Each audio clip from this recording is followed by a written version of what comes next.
800-380-4452. 800-380-4452. That's 800-380-4452. Offers require credit qualification, 24-month commitment, early termination fee, and e-auto pay. Restrictions apply. Call for details. Ooh, I like when you press that one.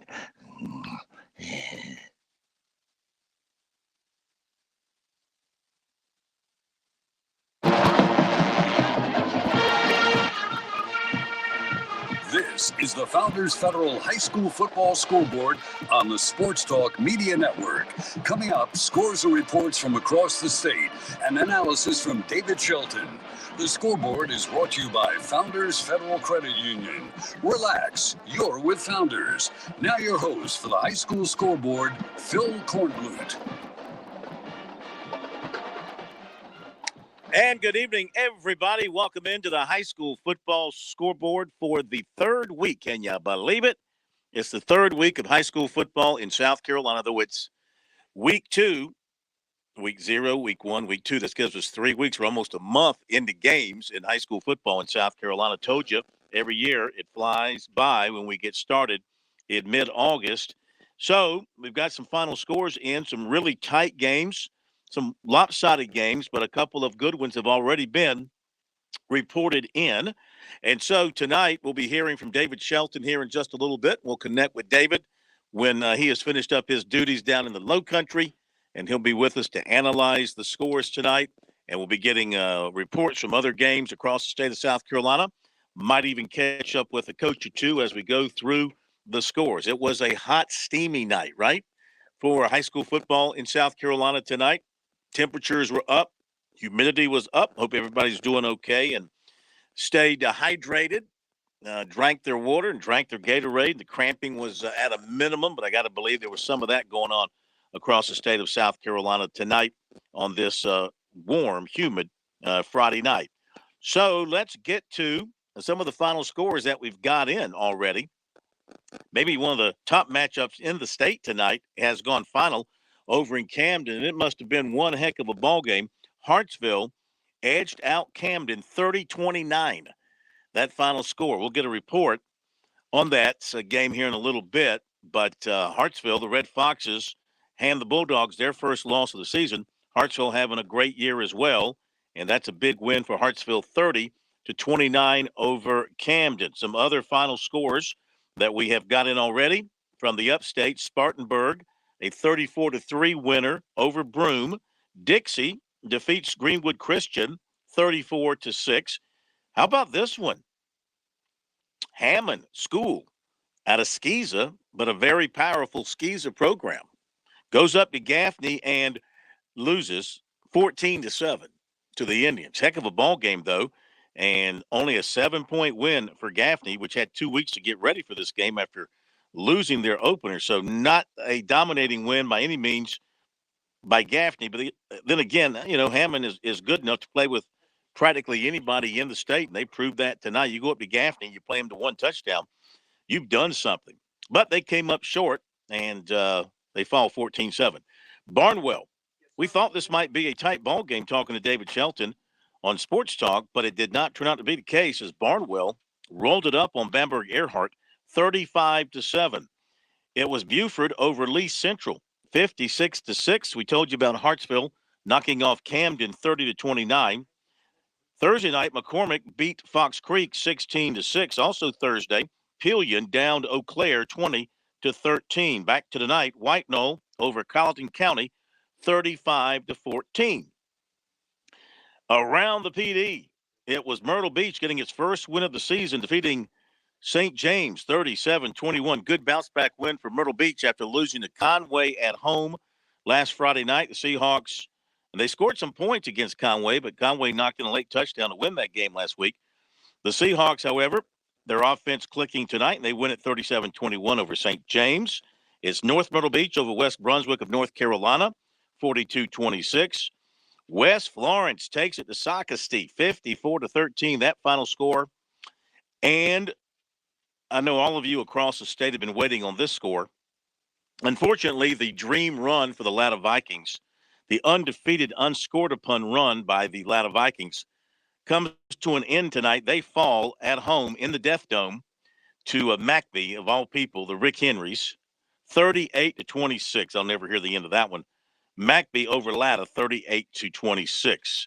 Low Country, Colleton Prep, 53, Branchville, 22. Oceanside Collegiate knocks off Carolina Forest, 28-24.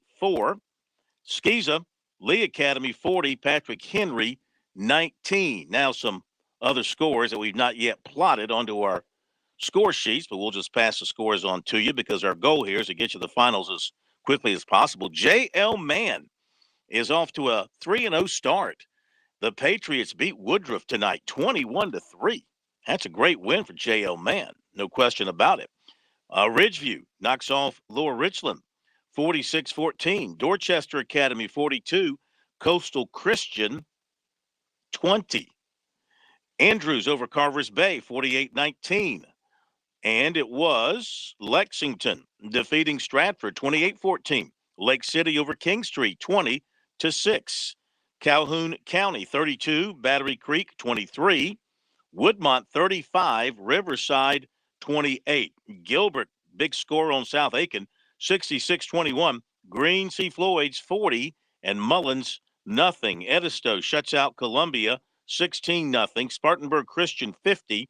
Calhoun Falls, 6. Holy Innocents, 40. Christ Church, nothing.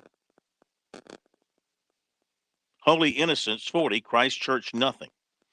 Being reported. Myrtle Beach, 37. St. James, 21, as we gave you that. And we're all caught up. Thanks to SC Sports Source for aggregating the scores and putting those out there. I hesitated with the Christ Church score. Not sure. I think Holy Innocent might be a school from Georgia. They might be pretty good, and beating Christ Church that way might not be such a big surprise. I don't know anything about them, but that's what the score is on the feed. Saluda defeating 96, 39-15. Marion Downs Central out of Pageland, 20-7. And we are up to date on the scores at this point. So with that being said, let's get to some of our reporters who've been out at covering games tonight. We appreciate all the reporters that join us. Dorman beat Greenwood tonight. Thank you, Bob Corlew. Dorman over Greenwood, 49-14 tonight. That's a big win for Dorman. They go to 3-0, and Greenwood falls to 0-3. Hot call. We have a hot call. That means, of course, the one and only Billy Baker of the High School Sports Report is standing by with us tonight. He's been at one of the bigger games of the night. So let's go to Billy and bring him on, and I'm sure he's got a winning coach for us. Billy, welcome in. Where are you and how are you? Thank you, Phil. I am in Warhorse Country, Barnwell, South Carolina tonight, 35-7 over Bamberg Earhart. I won't give a lot of facts in the game. It's just one name. Tyler Smith, the running back, 25 carries, 207 yards, touchdown runs of 13 and 12. If we average 5 high school players a year since the year 2000 in our state getting a NFL draft, this kid has the physicality, about 6'1", 210, 215. Saw him break some tackles tonight. I have not seen broken in a long time. He carries the pile down the field with him. Tyler Smith is a kid that somebody needs to offer a football scholarship as soon as possible. And I would heavily suggest Coastal Carolina getting involved with Coach Garrett as early as Monday morning. This kid is a football player, 2,300 yards as a junior, 650 yards in 3 games. He leads the state of South Carolina in rushing, and he is a wrecking ball. Barnwell will average about 285 yards across their offensive front. Outstanding tonight. These two teams have not played in about 3 or 4 years. They're only about 22 miles apart. Barnwell's win tonight at 35-7 was probably the widest margin of victory in probably 20 years or so. But tonight, it's the wishbone offense. Barnwell's a double-A team that can go spread, and they can go slow drip, as Coach Garrett calls it, the slow drip, wishbone, over 250 yards rushing tonight. I give you Coach Garrett from Barnwell, who's now 3-0, and I've also seen Abbeville play. Abbeville has some injuries, and I'll tell you one thing, if these two teams played next week, Barnwell and Abbeville, it would be really an interesting football game because it would get physical. Here's Coach Garrett live from Barnwell High School. All right. Thank you very much, Billy. Hey, Phil, how you doing? Coach, good evening. How are you, sir? Yes, sir. I'm doing good. How about yourself? Doing fine. Great performance tonight, obviously. Are you a little bit surprised by the margin of victory tonight? Was this a more than you expected going in? Well, I knew it was going to be a real physical football game, and it still lived out to be true on that standpoint. I think they had a turnover too that gave us some short field, but I was proud of our kids. We run the football, they run the football. I got a great program. They're tough, physical. So it was a great measuring stick for our football team. What did you learn? I learned we can get out there and get it done in the wishbone. I mean, we just pounded, and we got a couple other good backs, and we got to be able to spread it out and throw it a little bit because that time's coming. But it's always great to have something to fall back on, and I also learned that the character of our football team is pretty strong. Tell us more about the player that Billy's got headed to the NFL for you. Tyler Smith, he's like second or third leading rusher in the state last year at 2,300 yards, and he's just a workhorse. The more he carries, the tougher he is. And I can just remember our third round game last year. I think he ran like 42 carries for 365 yards. So he's that kind of guy, and he can play in the one back as well. He's got good hands. So he won the high jump in 2A. He high jumped 6'4", so his explosiveness is there. He benches 360. He's just one of those all-around kids. Your defense tonight had to play exceptionally well. What did you see in their performance? We tackled better, to be honest with you.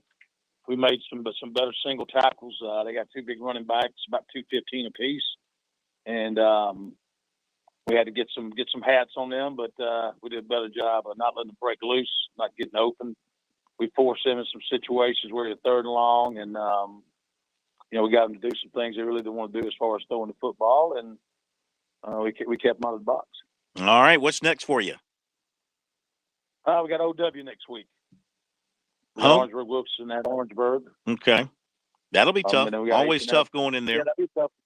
Sure, that'll be tough. Plenty of athletes, and some good football players. So it'll be all we want next week as well. One last thing. Billy brought up the proximity of the two schools here. I mean, this is a big rivalry. What's it like for you guys when you're able to beat the Red Raiders the way you were tonight?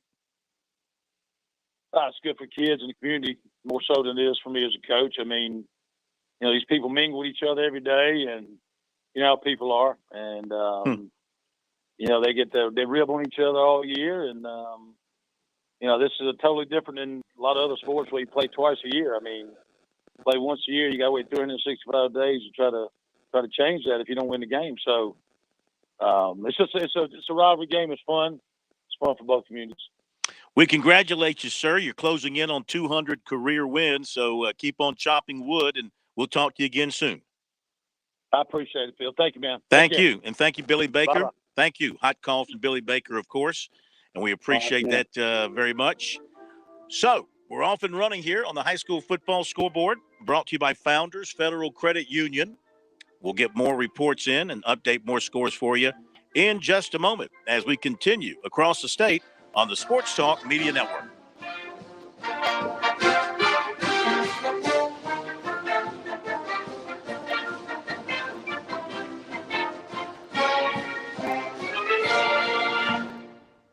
Parents ask, what's the best way to save for college? I'm State Treasurer Curtis Loftus, and my answer is always open a Future Scholar 529 college savings account. It's easy. You can get started online with any amount. It's flexible to adapt to your child's college dreams. And you can deduct 100% of your contributions from the South Carolina state tax return. So what are you waiting for? Go to futurescholar.com and see why it's the smart, easy way to save for college. Futurescholar.com. Score a touchdown with Founders Federal Credit Union. With services like Founders Online and the Founders app, you'll enjoy all the perks of a big bank with local personalized service. Not a member? Joining Founders Federal Credit Union is easy. Visit relaxjoinfounders.com or one of our 37 convenient locations to see if you qualify for membership. Relax with Founders. Terms and conditions apply. Founders Federal Credit Union is federally insured by NCUA. If an insurance company is there to sell you insurance, shouldn't it also be there to service it with real people? At Farm Bureau Insurance, we're here to help with experienced agents ready to provide personal service when you need it most. Call today for your free no-obligation review for auto, home, and life insurance that's custom tailored just for you. Whether it's home, auto, or life insurance, Buddy Bridges and Farm Bureau Insurance have the right policy for you. Call Buddy today in Lawrence County at 864-923-2174. South Carolina Farm Bureau Mutual Insurance Company, Southern Farm Bureau Casualty Insurance Company, Southern Farm Bureau Life Insurance Company, Jackson, Mississippi.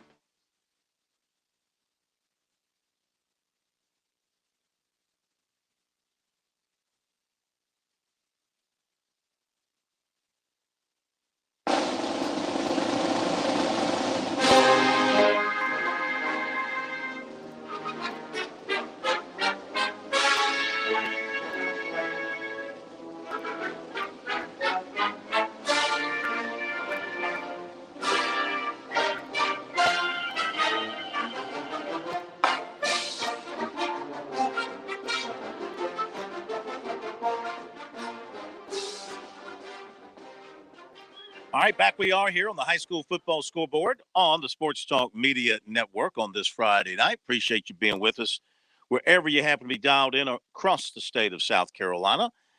Catch up on some other scores that have come in here in the last little bits and get back to. I'll tell you what, before we do that, we do have some folks standing by. So let's get this report in, and then we'll get back to score. So Chris Kelly joining us here on the scoreboard, the story of the Oceanside Collegiate Carolina Forest game. Heck of a ball game, Chris, in Oceanside, getting a nice win for those particular groups of schools. I know they love knocking off the more established high school league schools, and they get it done tonight in a tight one over Carolina Forest.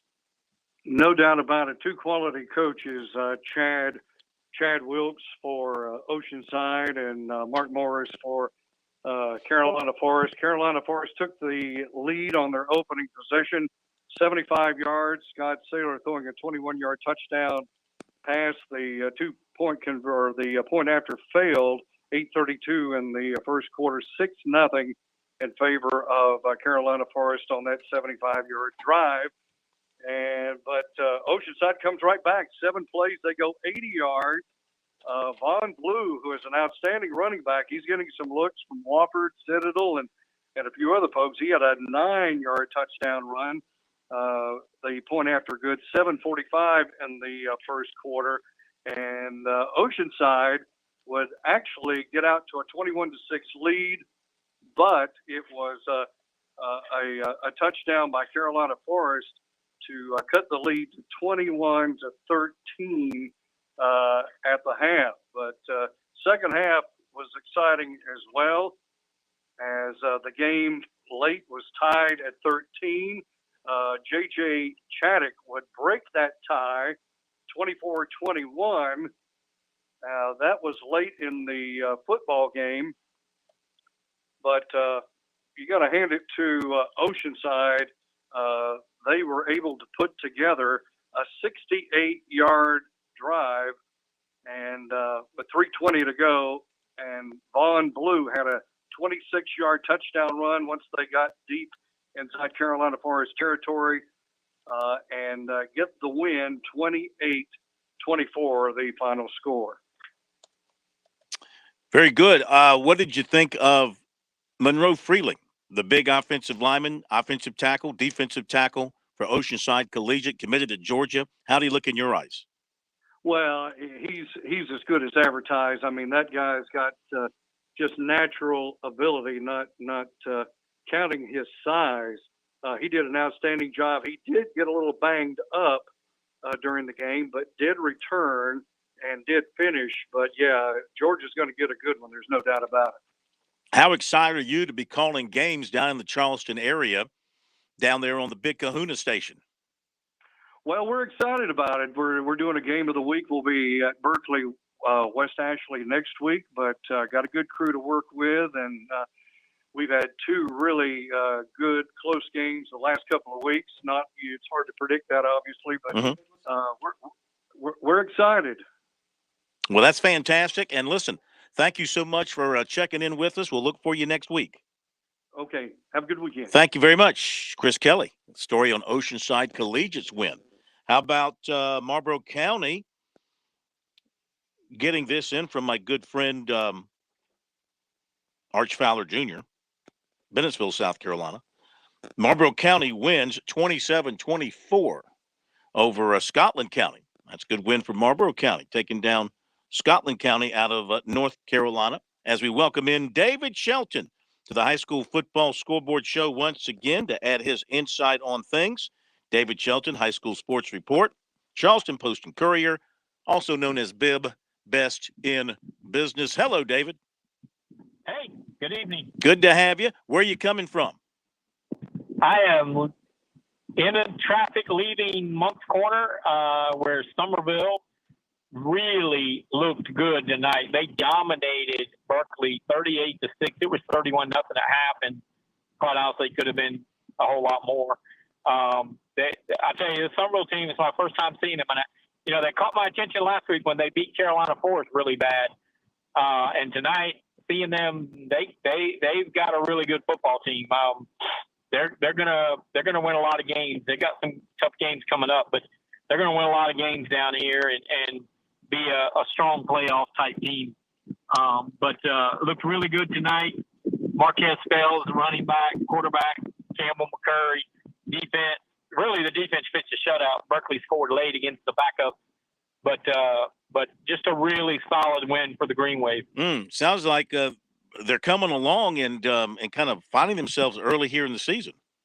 Yeah, I mean that's 2 38-point games to open season, and Berkeley's not Berkeley of old.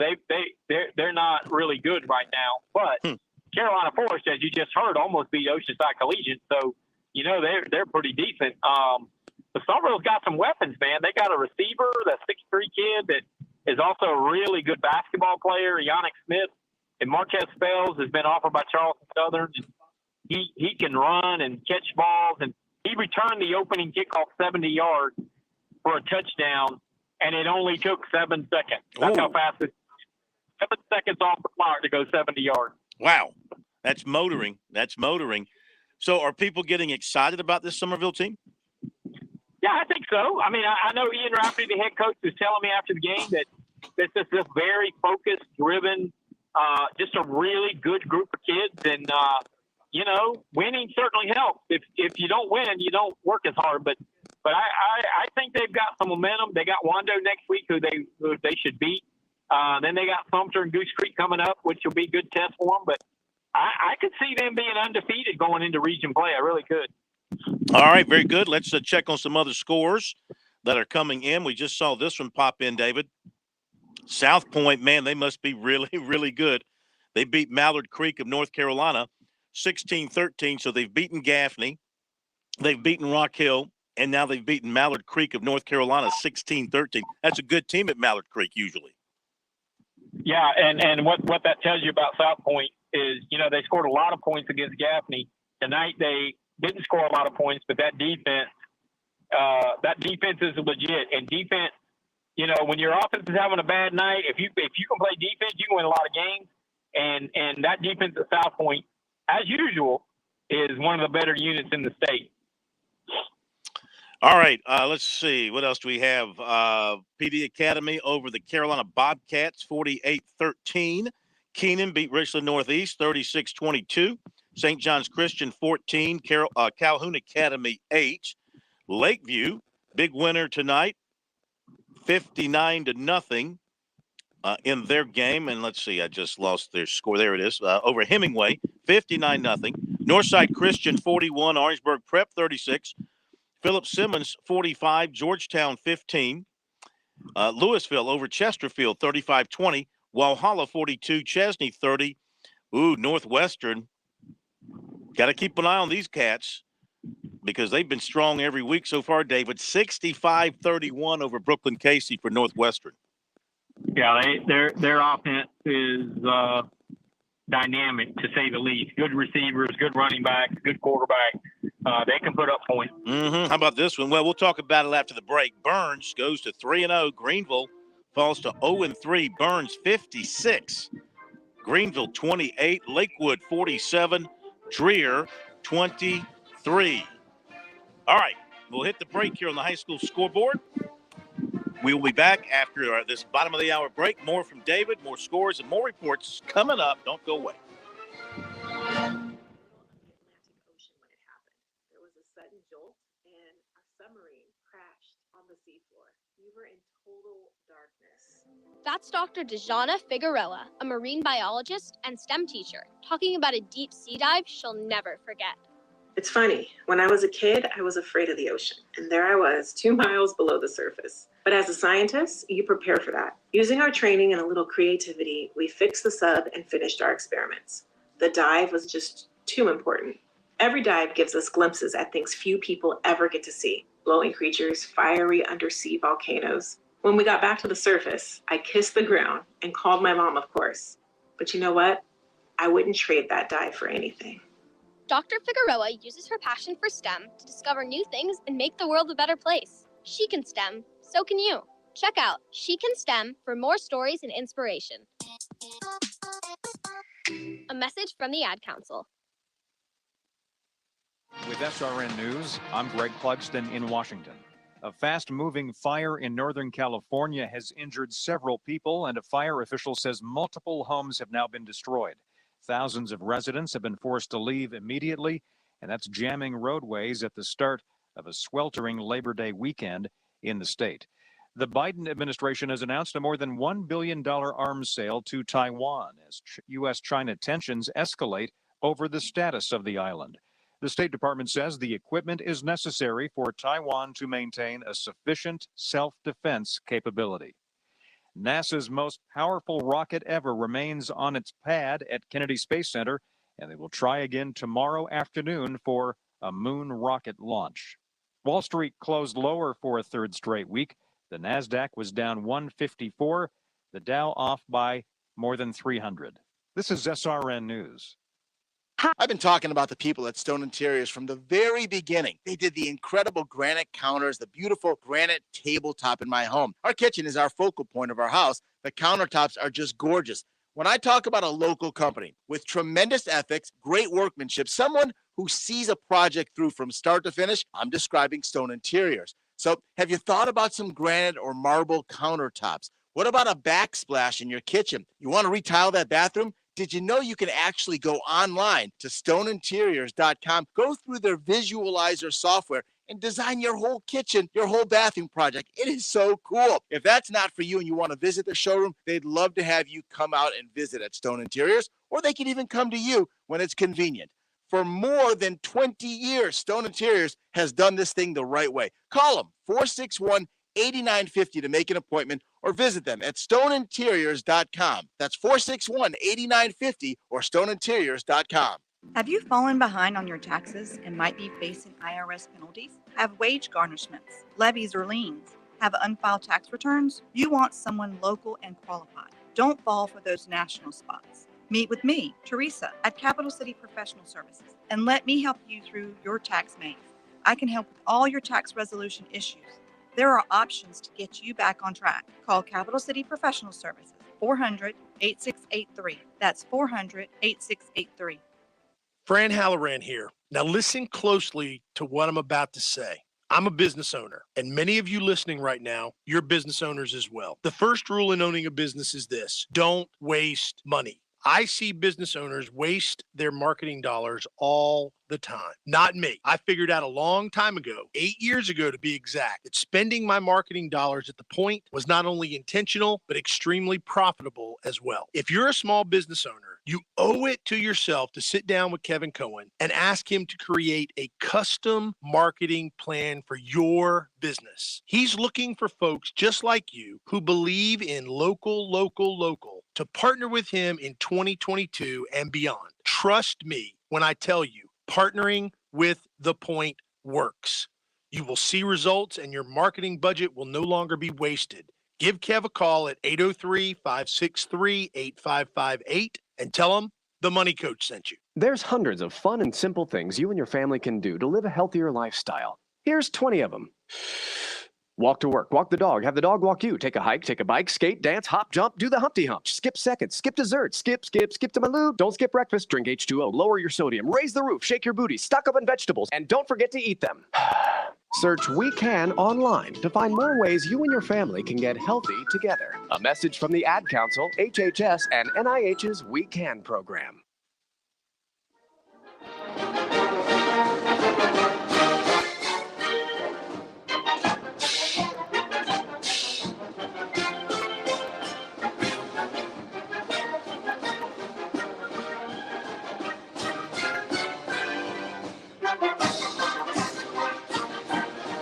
We are back on the High School Football Scoreboard across the state. Sports Talk Media Network, your only statewide high school football scoreboard show in South Carolina. Covering the scores from the mountains to the ocean and all spots in between. Phil Kornblut and David Shelton with you once again tonight. Taking reports, giving you scores. Let's go back out to reporters in the field, then we'll update some more scores as we go to let's see, JP, where are we going next here?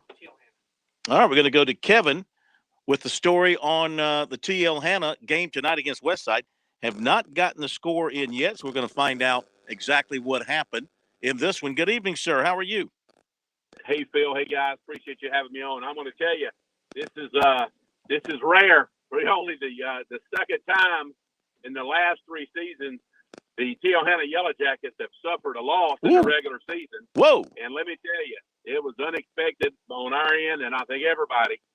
Final score from Anderson, South Carolina, Westside 45, TL Hannah 7. Oh. Let me say that again. Westside 45, TL Hannah 7. Yeah. What in the world? Congratulations to the Rams, but that's a complete unexpected outcome there. What happened? Yeah, well, I'm going to tell you, we don't know it, but I watched it happen and still can't tell you what happened. I know that the Westside defense tonight put clamps down on the Hannah offense, which is normally methodical and effective and efficient and puts up a lot of points and normally a lot of big plays. But tonight, Coach Early put 11 men in the box and dared Hannah to throw it. Hannah was 0-5 passing the ball tonight for 0 yards, 0 completions. The only bright spot for the Yellow Jackets tonight was a 48-yard touchdown run in the second quarter by Sashim Latimer, our starting tailback. But other than that, it was dominant from beginning to end. Westside took the kickoff and went up 7-0. And later on in the first quarter, followed it up with a field goal. Hannah unable to do anything on offense. The second quarter, they were able to break the scoreboard in with a touchdown. Westside answered right back with a long pass. It was the Cutter Woods, the sophomore quarterback for the Rams. It was the Cutter Woods and Josh Williams show for Anderson tonight as they just dominated the Yellow Jackets on both sides of the football. Just one of those nights, I tell you. Well, everybody's due one, and sometimes you need to have a little humble pie. It hurts to come from your crosstown rivals like that, but y'all have had the upper hand on Westside here for a little while, so I know that Scott Early and that group feel pretty good tonight. Yeah, and they should. I know Coach Early well, and I hate to lose. I'm happy for Coach Early, but I hate to lose like that. But I think this is the first time in 6 years that that Westside has defeated Hannah. But it's just one of those nights for the Rams. They had the ball down 24-7 with 1 second to go on the 1 yard line in the second quarter, and Hannah was getting the opening kickoff of the second half. Well, Hannah was unable to score, so it was 24-7 half. They just scored it, been 24-4. Ball back. Could have been a whole different game, but they couldn't get it in.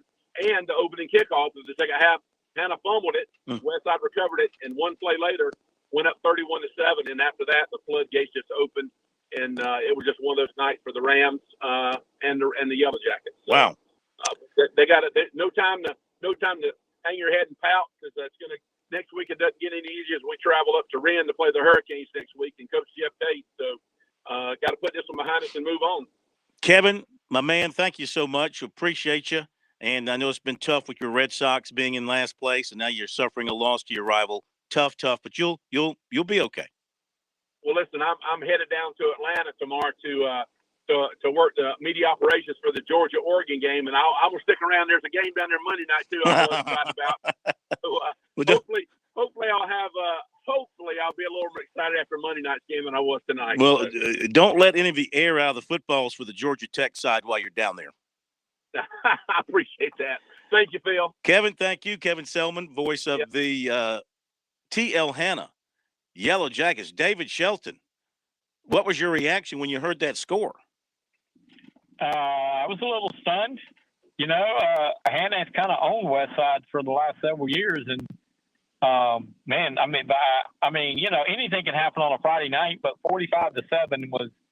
I would have lost a lot of money if I'd have took West Side in 37. That's for sure. Yeah, I mean, I could see him winning, but I didn't see him winning by that margin. We'll have to get Coach Early on so he can crow a little bit tonight after that win. Hunter Connor Tyler 30, Bethune-Bowman 22, Lamar 22, Legion Collegiate 14. Strom Thurmond gets a win 19-8 over Aiken. Clennon, they do it again 34-20 over Newberry. Hillcrest 19, Clover 14, Lawrence Manning 19, Wilson Hall 7. Ashley Ridge beat Conway. Conway beat Myrtle Beach last week. Ashley Ridge beats Conway this week 23-7. South Florence over OW 35-8. Loris 46, South Columbus of North Carolina 14. Hannah Pamplico beat Cheraw 44-36. Dillon over Wilson Hall in a shootout 42-35. Airport 21. Butler, Georgia 6. Lakewood over Dreer, 47-23. Back to the phones, and we are going to go next to Chris Bergen. Our man, Chris Bergen. Kind of thought Socastee might run the table this year, but not so fast, my friend, as you were on the call tonight. Socastee and West Florence in your neighborhood there. You didn't have to travel very far, did you? Let's get my man Chris up on the air here momentarily. We'll get that done in just a second after that terrific lead-in. We'll get him back on the air here in just a moment. In the meantime, I'll tell you Seneca beat Wren 31-14, and South Point over Mallard Creek of North Carolina 16-13. Northwestern 65, Brooklyn Casey 31, Louisville 35, Chesterfield 20, Hillcrest 19, Clover 14. It was Gaffney over Hammond 14-7, Dorman 49, Greenwood 14, Dixie 34, Greenwood Christian 6, Walhalla 42, Chesney 30. Burns beat Greenville 56-28, Spartanburg 34, and Broome 3, Belton Honeypath 48, Lawrence 20. That's where we stand with scores in the upstate as we're waiting to get Chris Bergen on the line with the story on the Socastee Socastee lost tonight to West Florence, so that final score is pretty one-sided, 54-17. West Florence a winner over Socastee. Let's see what else in the PD while we're getting them on board here. Myrtle Beach over St. James, 37-27, and Lakeview over Hemingway, 59-0. Now let's bring in Chris Bergen. Story of the West Florence Knights win tonight over Socastee. Hello, sir. Hello, sir. You were talking about T.L. Hanna getting a dose of humble pie. I think West Florence dished out a bunch to Socastee tonight. If there are three better 4A teams than those guys, the 4A state playoffs are going to be a lot of fun. Yeah. Because what'd they show you? They are fantastic. They are fantastic on offense. Ben, quiet. Sorry. Just got home and he's excited to be out of the cage. I bet. But they're so talented on offense, and obviously with Socastee missing their starting quarterback in Rocco Wojcik with the broken collarbone, it was going to be a struggle. Kadir Scott did everything he could to try and maneuver the offense, but it was just never enough. West Florence on the fourth play of the game blocked a punt, recovered it, scoop and score for Nashawn Fryson, and that sort of set the tone for the night. And they actually led 20-0 at the end of the first quarter, and it was pretty much Katie barred the door. 5 of their scoring plays, Phil, totaled 308 yards of offense. They had a 91-yard kickoff return for a score, the block punt, a 65-yard touchdown run. They also had another 67-yard touchdown run by their quarterback, Deuce Hudson. There's not a lot that offense can't do, and probably the biggest cheer of the night was for Sarah Cashin, female place kicker who was filling in for the talented Sam Spence, who was hurt for West Florence back in the Lexington game to open the season on the game-winning field goal. Sarah came in and hit 6 extra points for them tonight. So they didn't do much wrong in that ball game. Kadir Scott scored both touchdowns for Socastee on in the third quarter and the fourth quarter on a 46-yard and 27-yard touchdown run. But other than that, it was West Florence from start to finish tonight over at Knight Stadium. All right. Well, we'll let you go in a second so you can take Finn out to PP. But we know how important he's already that done that, is. by the way. Just good. I'm sure the statewide listeners want to know about that. But yes, he's already taken care of that. But we talked last week, when the quarterback went down, unfortunately for Socastee, they were playing good football. Then they lose their starting quarterback for an extended period. And it's going to be tough for them now. It is not going to be easy. And chatting with Ben Hampton, the head coach of Socastee, before the game today, he believes that Rocco had surgery today and it appeared to go well, but they fear he's lost for the season. So they're going to have to revamp that entire offense. And here's what's in front of them. They've got Myrtle Beach, Dillon, Open Date, and then Sumter to open region play. So not the time you want to lose your starting quarterback for sure. Well, it's never a good time, but especially when you got a tough slate of games like that coming up, no question. All right, my man, thank you. Have a great time tomorrow with Coastal Carolina and Army. That should be a lot of fun. I'm looking forward to that. I really am. Two teams that sort of mirror one another. We talked about it on Sports Talk this week, but the spread option against the true option, and which offense will control the ball the most, tomorrow night probably ends up winning that game in front of a sellout in Conway. It ought to be a dynamite atmosphere. Be exciting. Thank you, sir. Talk to you tomorrow, Yes, son. sir. Thank you. Yes, sir. Thanks, Phil. Thank you. Great game here. Crestwood beat Andrew Jackson 50-49. David, really a tough situation for Socastee now. Not saying they would have beaten West Florence with their quarterback, but they got off such a great start this year, and they were playing well when he got hurt. And now, it changes the whole dynamics of their season. Yeah, Socastee's got a tough road to hoe. But I tell you what, this West Florence team, between them, Marshall, and South Florence in Region 6-4A, wow. All three of those teams are really good. And West Florence is going to be a lower state contender with those other two teams. I mean, they've got a quarterback, Deuce Hudson, who is the son of Orlando Hudson, the former Major League Baseball player out of Darlington, and he's a player. He's not only a good football player, he's a really good basketball prospect, but he really makes that offense go at West Florence. All right, let's squeeze in another quick report before we have to hit the break because folks have been waiting. We want to get to you. We appreciate your patience. We go to Alex Smith with the story on the Dorman win tonight. Cavaliers win another game as they look very strong here early in the season. Alex Smith with the story. Welcome in, sir. How are you? I'm good, Phil. Thanks so much for having me on again. Dorman with a big win over Greenwood tonight, 49-14. Cavaliers improved to 3-0 on the season.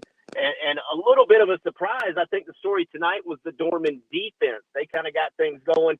They had a pair of scoop and scores in the second quarter, and that was really the turning point in the game. And Dorman took the lead after that second one and never looked back and pulled away for a big win tonight. Wow.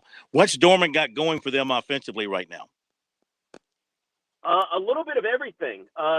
They opened the season. They looked like they were going to be a run-heavy team. We all know they've got that big, talented offensive line with a tackle on each side that's committed to a Power 5 college. But tonight, the quarterback, Hudson Talley, was very efficient. 18 of 24 throwing the football, 244 yards and 3 touchdowns. He threw the ball down the middle of the field, down the sidelines, quick screens. He had some nice touch passes on some out routes over the linebackers in front of the safeties. And if Dorman is going to be balanced like this, they're most certainly going to be a handful for everybody down the road. Certainly will be. What's up next for them? They are on a bye week next week, an early bye this season, and then in 2 weeks they hit the road to take on Clover. So a long road trip for the Cavaliers coming up here in a couple of weeks. Okay, Alex, thank you very much, my friend. Great hearing from you. We'll talk to you next time you're at a ball game. Give us a shout. Thanks so much, Phil. Thank you. Maybe you'll be somewhere, not with Dorman next week, but somewhere else. So give us a call. We appreciate that. We're going to hit the break, and we got the other half of the Smith dynamic duo, Matt Smith, coming up with a report. and more from David Shelton, too. We'll be back in a moment.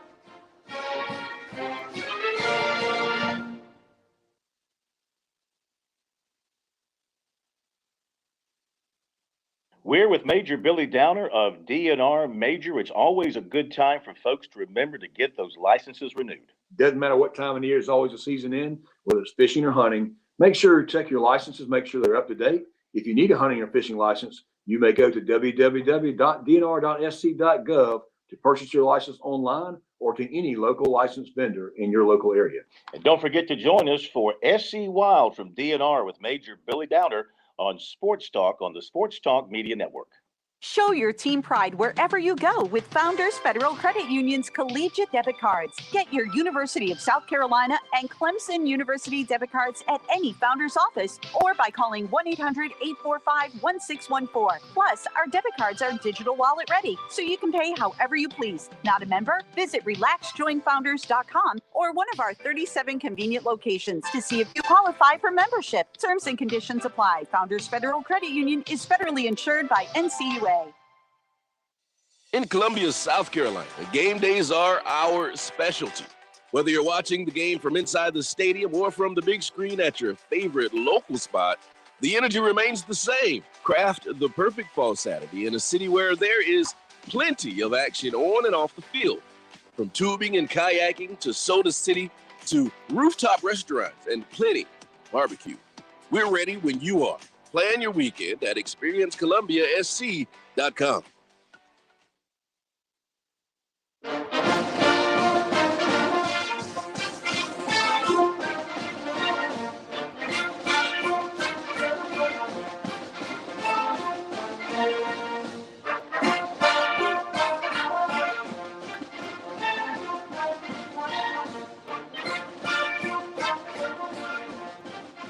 We are back on the high school football scoreboard. Phil Kornblut and David Shelton and John Patrick Barry in charge of things. JPB, one-time star center for the Spartanburg High School.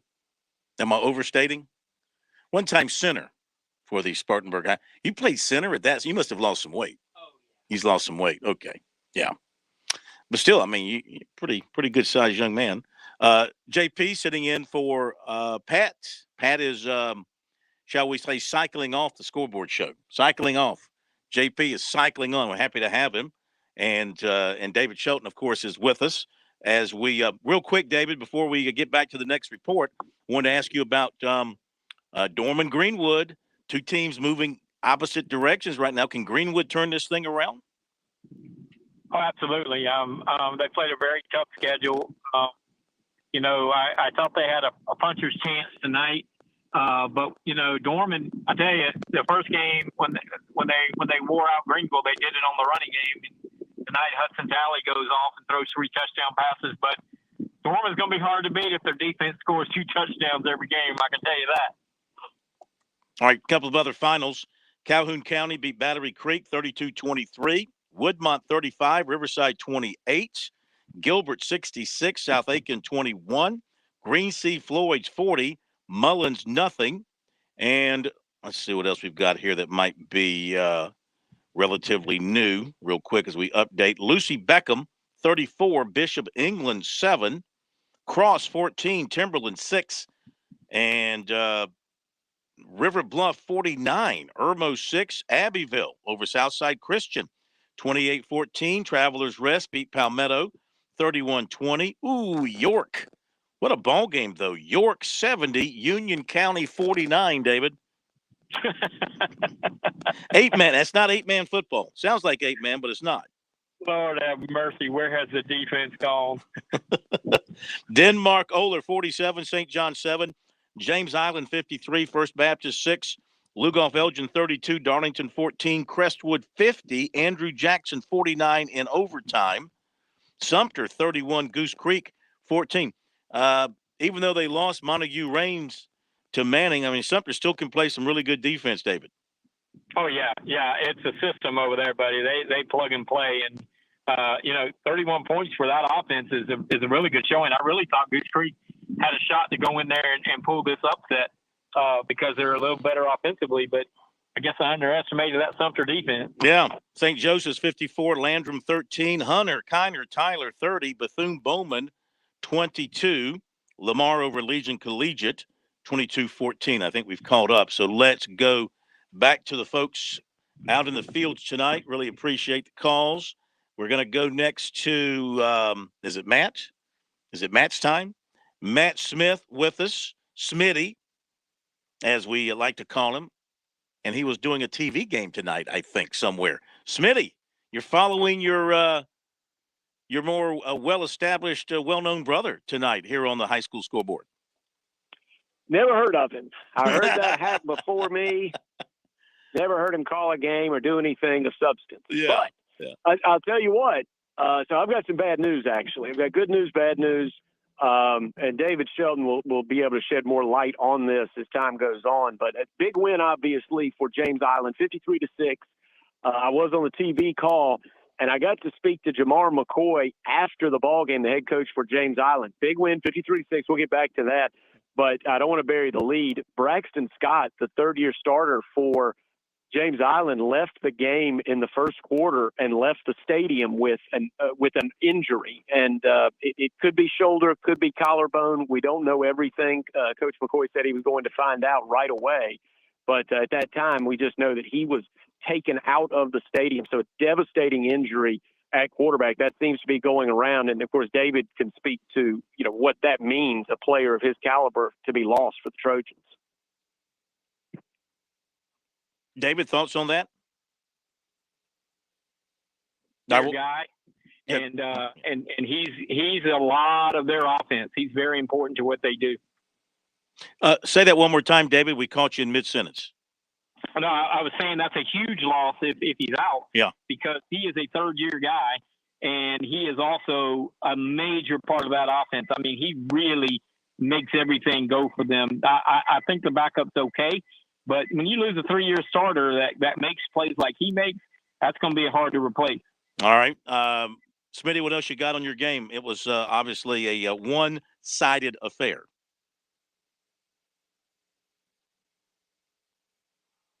Now, let's see if we got Smitty back with us here. We'll get Smitty back with us here in just a moment. He was on the television call of James Island, First Baptist. James Island winning it 53-6. And we'll get it figured out and get him back on with us here momentarily. As soon as we get the proper buttons pushed and the right thing punched up on the computer. Is this Smitty? Yes, Smitty, I'm here. Okay, sorry. Go ahead. I am. I was just saying, First Baptist, they have a lot to be proud of. They've got a bright future. I did want to say quickly, Cooper Glazer, their quarterback, missed last season due to a car accident. He's back.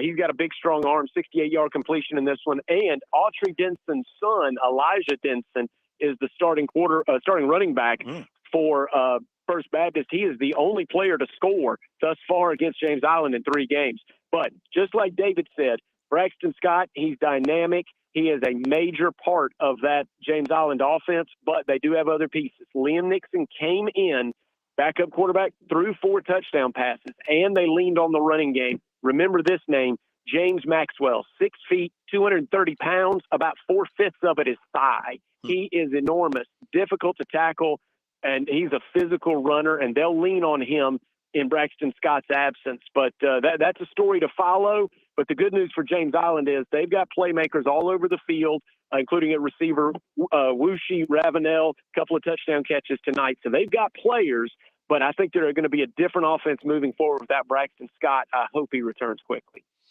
Okay, Smitty, how long does it take you to get your television makeup off before you go to bed? I sleep with it on. Oh, okay. So you're ready to go next time, huh? Just in case. You never know. You never know when the big boys might call. Some talent scout could have been watching tonight and said, hey, we need that guy. Well, I'll tell you, I was sitting between Zeke Beam and Andrew Miller of the Post and Courier, and Andrew Miller said he beat you on the Joe Hamilton story in like 1991. That is such a bunch of hogwash. A complete pile of hogwash. Okay, Smitty. Have a great weekend. We'll talk to you next week. Talk to you next week. All right. Our man, Matt Smith, on the TV call. We got people everywhere. We got Chris doing games. We got Smitty doing television. And here I am sitting in our little studio in Columbia, but having a blast. Okay.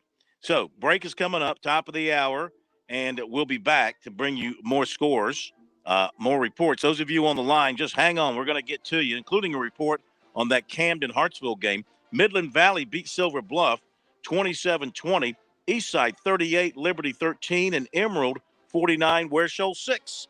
We'll be back. Weekdays from 7 to 9 on The Point. It's Kev and Brian in the morning. The news, the traffic 4 times an hour, and your daily forecast. Topics to wake you up, topics to make you smile and laugh. Hope you'll join us. The Point. The Point. WQXL Columbia, W264DF. Grills, outdoor kitchens, fireplaces. Summer sizzle starts with Bart. This is 107. The Point. News this hour from townhall.com. I'm Tasha Stevens. The Biden administration announces an arms sale to Taiwan worth over $1 billion. This as U.S.-China tensions escalate over the status of the island. The State Department says the equipment is necessary for Taiwan to maintain a sufficient self-defense capability. China has been especially unhappy since House Speaker Nancy Pelosi visited the island last month. Millions of Americans are hitting the road this Labor Day holiday weekend. Rita Foley has the latest on gas prices nationwide. Gas is down to $3.80 a gallon today, but that's still 62 cents higher than a year ago. Prices are highest in the West, $5.24 in California, lowest in the South and parts of the Midwest, $3.30 in Arkansas, says the AAA. August jobs report came out today. The government reports the economy added 315,000 jobs last month. That's noticeably down from 526,000 in July and below the average gain of the previous 3 months. The hiring slowdown comes in the face of rising interest rates, high inflation, and sluggish consumer spending, all of which have weakened the outlook for the economy. Meanwhile, the unemployment rate rose 0.2% to 3.7%. That's correspondent Jeremy House reporting. NASA's most powerful rocket ever remains on its pad at Kennedy Space Center, and they'll try again tomorrow for a moon rocket launch.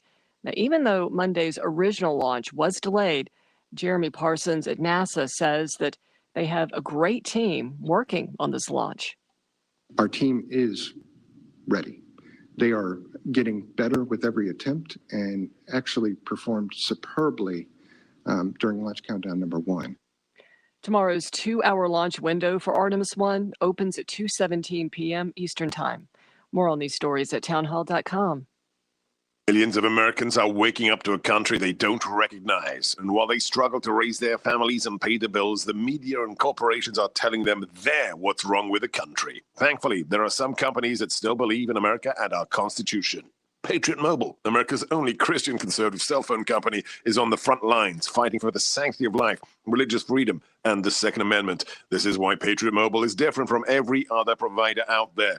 Inflation has made it really hard on many Americans. Thankfully, Patriot Mobile has plans for almost any budget, and they offer the same nationwide coverage as the major carriers. Get the same great service plus the knowledge that your money is supporting the values that made America great and will again. Go to patriotmobile.com/Gorka or call 972-PATRIOT. Use offer code GORKA to get free activation. Special discounts for veterans and first responders. Join our movement. Make the switch today. patriotmobile.com/GORKA or 972-PATRIOT. patriotmobile.com/Gorka. Republicans are blasting Alaska's ranked choice voting system after it allowed a Democrat to capture the state's lone seat in Congress. Bob Agnew reports. Arkansas Senator Tom Cotton complained in a tweet that a Democrat won despite the fact 60% of Alaska voters chose Republicans. RNC National Press Secretary Mary Vaughn said in a statement, the results, quote, prove what we've known all along. Ranked choice voting disenfranchises voters. Supporters say the system, which allows voters to rank candidates, then redistributes second-place votes from the ballots of the losing candidate, gives less power to political parties and more control to voters. Bob Agnew reporting. Amazon's placing a 72-hour moratorium on reviews after new shows air. The company says the change was made in order to minimize spam reviews and to authenticate the comments are from actual viewers. But many see the move as a way to shield the company from the deluge of negative reviews following the premiere of The Rings of Power. News and analysis at townhall.com. WQXL Columbia, W264DF. Grills, outdoor kitchens, fireplaces. Summer sizzle starts with Bart. This is 107 The Point. As an organ donor, your story doesn't have to end. The good in you can live on. In fact, you could save up to 8 lives and restore sight and health for many more. Sign up right now online as an organ, eye, and tissue donor. You'll be happy you did. And guess maybe someone else will be happy too. Go to organdonor.gov. It saves lives. U.S. Department of Health and Human Services, Health Resources and Services Administration. Ooh, you shouldn't have pressed that button. Oh. Now you get this.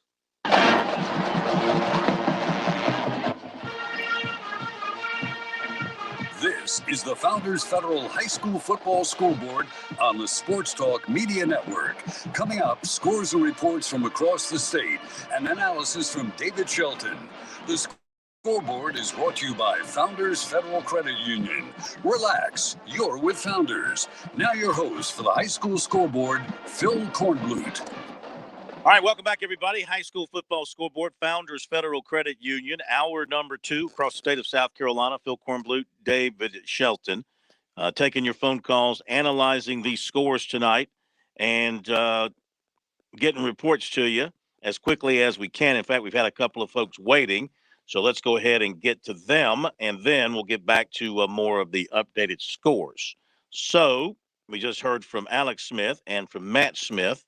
And next will be an update from, is this Bruce? No. Well, we could go to him. There was the next, the guy who's Monty. Let's go to Monty. Monty's first in line. Okay. Monty Dutton with a story on another Clinton victory tonight. They continue to roll along. Welcome in, Monty. Great to have you with us, sir. Thanks, Phil. Tonight, Clinton didn't play as well as they had been. They defeated Newberry 34-20. It was 27-6 at halftime, but I think it's fair to say that Coach Corey Fountain was less than pleased because the Red Devils will not have a free and easy Labor Day on Monday, but there were reasons for that. Clinton didn't play its starting quarterback. They just sort of held him out because he just has a tweak. He's supposed to be back next Tuesday and get some practice. And they played without one of their best linemen, Hezekiah Kiner, and they had a linebacker who's out with COVID. But they still, Bryson James, who I suppose every team has a player that you think has great heart. He does. He had 3 touchdowns. 2 were on runs, and 1 was on a kickoff return. One of the 2 quarterbacks that Clinton alternated, Kashawn Richardson, had a rushing touchdown, and Jaden Robinson. Clinton has quite a quartet of running backs, and he had a touchdown. So it was a fairly punchless Red Devil team. They looked like their timing was a bit off, but they did win, and they had people out, and they should be healthy next week. So that's the good news. But Clinton is 3-0, ranked number 5 in Class 3A, and they had scored 55 points in each of their 2 games, and it was a solid win, but it wasn't anything special. Yeah. So, I mean, I imagine the coaching staff, like you mentioned, it'll be hard work going into the week, but they got the win, not playing their best and without some key people. So, I mean, they got to take some satisfaction. For the second week in a row, yeah. For the second week in a row, Clinton had 2 long touchdowns called back by penalty. So that's also something that last week Coach Fountain said that he thought that he wanted them to be aggressive and play hard, and he didn't much mind the holding penalties, but based on talking with him after the game, he did much mind this week, and so he did much mind. So okay. They don't have those dusk till dawn practices like they used. Dawn to dusk practices like days of yore. But I expect it'll be a pretty intense session for the Red Devils on Monday. And who's coming up for them? Next up is a visit to Aiken. Visit to Aiken. Okay. Very good. Thank you, Monty. Great hearing from you. We'll talk to you next week, sir. Thank you. All right, Phil. Nice to hear your voice. Thank you. Always, Monty. Thank you. Enjoy racing. Enjoy Darlington this weekend. Enjoy PC and everything else you're doing. I was at Furman last night. And Furman. Big win for them last night. All right, Monty, thank you, sir. We appreciate it. David, Clinton, every week, pretty much the same old story. And like I said to Monty, it's nice if you're a head coach, you kind of feel like, hey, it's pretty good. We can win, and we're not playing our best and without some key people. Well, and he mentioned the practice that's coming up on Monday, and this is Corey Fountain, Tom Knott, Steve LaPrade, some of the great coaches in this state. They will bring their team back down to earth in a hurry, and that's why they win. I would suspect that they will beat Aiken as bad as they want next Friday night, because they will. Even if they don't have a full allotment, because Corey Fountain's the kind of guy. It's like, hey guys, we're getting touchdowns called back, and we're going to need those touchdowns come November. We can't have an 80-yard run called back for holding, and it's happened a lot in the first few games, but they've been, well ahead of teams. So I think he's going to get them refocused, and I still think they're one of the top 3 teams in 3A, and I think they're going to be around when it's all said and done. They're going to be one of the ones standing. All right, let's go to the story on the Sumter Goose Creek game, and we've got Bruce standing by. Let's see here. Let me pull up my notes here real quick. And Bruce, welcome in, sir. How are you? I'm doing great. We had a snappy 2-hour and roughly 45-minute game tonight. That's snappy. I like that. Tell us about it. It was about a 40-minute first quarter, a lot of penalties. Those were really the underwriting and maybe overwriting story of this game. Sumter improved to 3-0 with a 31-14 win over Goose Creek. They had a 14-0 lead in the first quarter, but half of that came from a pick six by Zaire Gamble. He would add another rushing touchdown later in the game, so he has 4 touchdowns on the season already in 3 games. So they got scoring from their running game, they got scoring from their passing game tonight, and the defense poured in some points, which really helped because the penalties kept negating so much offense for both teams. Their starter, Moore, just really couldn't get out of the gates and get his rhythm going. Andrew Moore ended up in the game 8 for 26 with 3 interceptions, including the 1 pick six. There could have been another. One of the defensive backs was looking at the end zone and didn't really secure the ball. He would have been free for about a 42-yard pick six. But the Gators defense really kept them in this game. It was 17-0 at the half. They got the only score in the third quarter to get within 10, but it was a pretty quick answer from Sumter. Gamble had a 13-yard run early in the fourth quarter, and then a big pass play. Moore connected, and they got back within 10 again with about 6:41 to go in the game. Moore with Reed, and that covered about 21 yards. But then Peyton Merchant connected with Hayward. Jordan Hayward had 2 catches on the night, but the last one went 60 yards, and that really salted it away. So Merchant was 7 of 17 for the 1 touchdown, 112 yards, and they had 168 in the ground. Cam Fortune was really the unsung hero and just really ran great. Had 66 yards at the half and added 50 in the third quarter. John Peoples was kept out of the game tonight. He'd been the leading rusher coming in with about 189 yards in the first 2 games, but he's been a little bit dinged up, and Coach Barnes just decided to maybe exercise caution and use the experience of some of the other guys collectively. So they got 131 tonight on 22 carries from Fortune, including a 12-yard touchdown. Gamble ran 6 times for 29 yards and scored on a 13-yard play. And then a couple other guys kind of picked up some of the change. So about 280 yards in offense. Getting back to Goose Creek, again, Moore struggling a little bit throwing the ball. He was under duress a lot in the second half. His top receiver, Troy Reed, had 5 catches for 56 yards, and his longest was a 21-yard touchdown. Davian Malloy had 1 catch for 32. Jehovah Williams was their offense tonight, running the ball. The sophomore, 33 carries for a total of 132 yards on the ground. And then Moore carried about 6 times for 35 yards himself, but probably lost about 27 yards in sacks, just scrambling, trying to make something out of nothing. And Sumter is just too good defensively to give in when the game is on the line. So they go to 3-0 with a 31-14 win. and they'll play crosstown rival Crestwood next week. Now, Bruce, you're the new play-by-play announcer for the Gamecocks. Correct. Introduce yourself to the state, besides just Bruce. Right. I'm a transfer from Madison, Wisconsin. I did years and years of play-by-play of all kinds of sports in the state of Wisconsin, and some of those were in extreme northern Wisconsin, Eagle River, a very touristy town in the Northwoods, and I called just about anything that moved up there, from hockey to football to basketball to snowmobile races. Snowmobile races. Worked in the Madison market in a town about 35 miles north of Madison for about 12 total years, and did a lot of high school sports there in what would be considered like a D2 league in Wisconsin, which would be probably like a 4A or 3A here. Yeah. So loving to see Southern football and getting acclimated to weather conditions much unlike Wisconsin this time of year. I can imagine. And give us your last name. McNeil. McNeil. Bruce McNeil. Yes, they mentioned to me that you had taken over, would be calling in. So we really appreciate that. And congratulations on the win tonight for everybody there at Sumter. And we look forward to hearing from you next week. You definitely will. Thank you.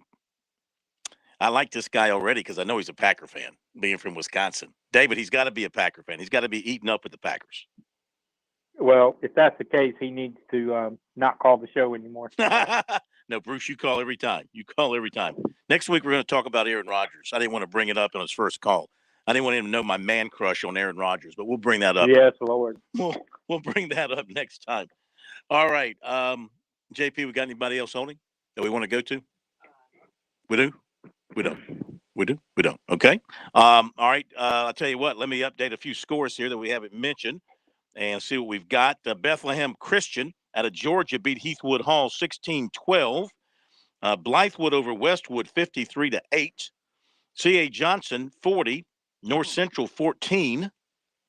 Cardinal Newman 58. Trinity Collegiate 46. Chapin over Spring Valley 28-10. And Edisto shuts out Columbia 16-0. David, we haven't had you talk about this, but Hammond went up to Gaffney, played them really tight, 14-7. The Indians win it. Yeah, well, in Sports Talk, I said, this is not this Gaffney team's got some. I don't want to say they got issues, but they lost 2 1,000-yard rushers and they lost some good receivers. They've got a really good quarterback, but offensively they are not. They're not clicking right now, and Hammond, I said I thought Hammond could stay in this game at least through the half, and it looks like they made it all the way to the fourth quarter because it was 7-7.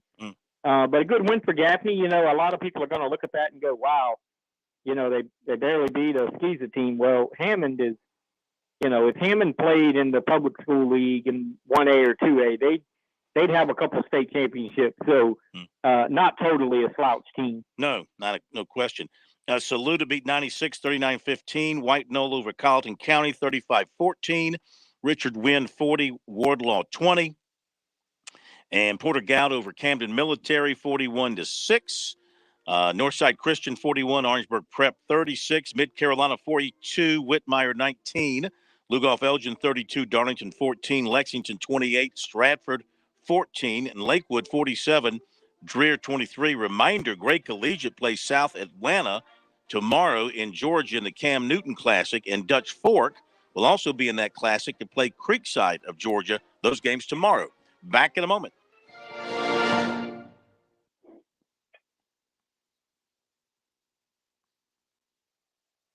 Founders Federal Credit Union knows your life is busy and your money is important. We are proud to offer local personalized services and convenient online services like Founders Online and the Founders app. You'll love being with us as much as we love serving you. Visit relaxjoinfounders.com or one of our 37 convenient locations to see if you qualify for membership with Founders. Relax, win with Founders. Terms and conditions apply. Founders Federal Credit Union is federally insured by NCUA. If you're looking to stay hydrated this summer, turn toward a southern favorite, sweet South Carolina watermelons. One slice is equivalent to a glass of water and is just as effective as sports drinks for hydration. If you don't believe us, you can ask the Palmetto State's top football teams. The SC Watermelon Association will be serving up slices after summer practice to keep our teams fueled and hydrated. Visit scwatermelon.org for all the details and look for ripe South Carolina watermelons in your hometown. Parents ask, what's the best way to save for college? I'm State Treasurer Curtis Loftus, and my answer is always open a Future Scholar 529 college savings account. It's easy. You can get started online with any amount. It's flexible to adapt to your child's college dreams. And you can deduct 100% of your contributions from the South Carolina state tax return. So what are you waiting for? Go to futurescholar.com and see why it's the smart, easy way to save for college. Futurescholar.com.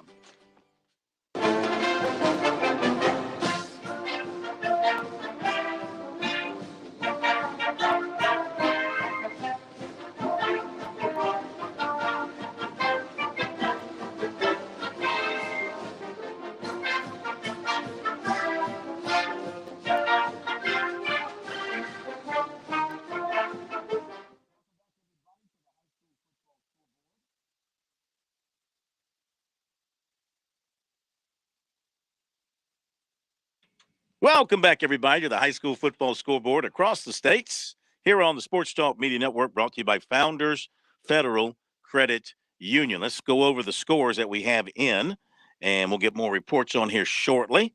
Maybe catch up with a coach or two here in the last half hour or so. But in the upstate, Abbeville beat Southside Christian 28-14. Belton Honeypath over Lawrence 48-20. Spartanburg 34, Broome 3, Burns 56, Greenville 28, Catawba Ridge 31, Nation Ford 7, Boiling Springs 28, Chapman 27, Walhalla 42, Chesney 30, Dixie 34, Greenwood Christian 6, Dorman 49, Greenwood 14, Eastside 38, Liberty 13, Emerald 49, Ware Shoals 6, Gaffney 14, Hammond 7. It's Greer 56, Blue Ridge 20, Hillcrest 19, Clover 14, St. Joseph's 54, Landrum 13, Louisville 35, Chesterfield 20, Powdersville 41, Malden 20, Saluda 39, 96-15, Northwestern 65, Brooklyn Casey 31, 65-31, Northwestern over BC. Travelers Rest 31, Palmetto 20, Southside 41, Pickens 27, Seneca 31, Wren 14, South Point 16, Mallard Creek of North Carolina 13. It was York 70, Union County 49, Easley 28, Wade Hampton 27, J.L. Mann over Woodruff 21-3, and no question, without a doubt, the stunner of the night in the state. Westside beat T.L. Hannah 45-7. The architect of that victory, Westside coach Scott Early, is joining us now here on the high school football scoreboard. Coach, congratulations. Heck of a win. Thank you, Phil. First, I want to apologize for not calling you back the other day. Now we can talk about whatever we need to. But the Touchstone Energy Bowl's in good shape and everything's good. You'll have everything you need. Okay, that's great. But I want to talk about your win tonight because I don't know that anybody, maybe you saw it coming, maybe your players saw it coming, maybe some of your fans. But, I mean, if David Shelton didn't see it coming, then nobody saw it coming. Ain't nobody see this coming but God. So, it started last week. I mean, that was probably the worst, to be honest with you, worst loss of my career, worst loss. Run up and down the field, in the red zone 7 times, on the goal line. And get beat by 2, and we get the ball back with 2 minutes to go and 3 timeouts. That's sort of in our wheelhouse. And it's been a tough week. I mean, it's been a really tough week. And the only thing I can say is, we lost 3 starters last week, two for the year. And those kids and coaches were so resilient. And, it was so big for our community, school, and our side of town to get this done. And, there was just I don't know, there was just a determination and focus that I hadn't seen, and you sort of knew it before the game started, and it was almost a flawless performance on both sides of the ball and on special teams. I mean, it was just one of those nights that you never have in high school football. So we're very fortunate. You know, I'm very blessed, and you know when you get a call from the Corn that something happened good. Well, we don't call losers on Friday night. I can promise you that, because the phone won't be answered. But Right. who got the right. game balls from you? Who really stood out for you? Oh man, our quarterback Cutter Woods was phenomenal. You know, 4 touchdowns. He almost played a flawless game for you. And that's a positive. But our defense, you know, we knew this year that we were going to be, you know, really good on offense, hopefully, and defense we were going to have to bend but not break and sort of struggle and, you know, beat people kind of like, you know, Myrtle Beach 07-08 or Lexington 11-12. And, you know, our defense just tonight, to play the wing key, to prepare in a week.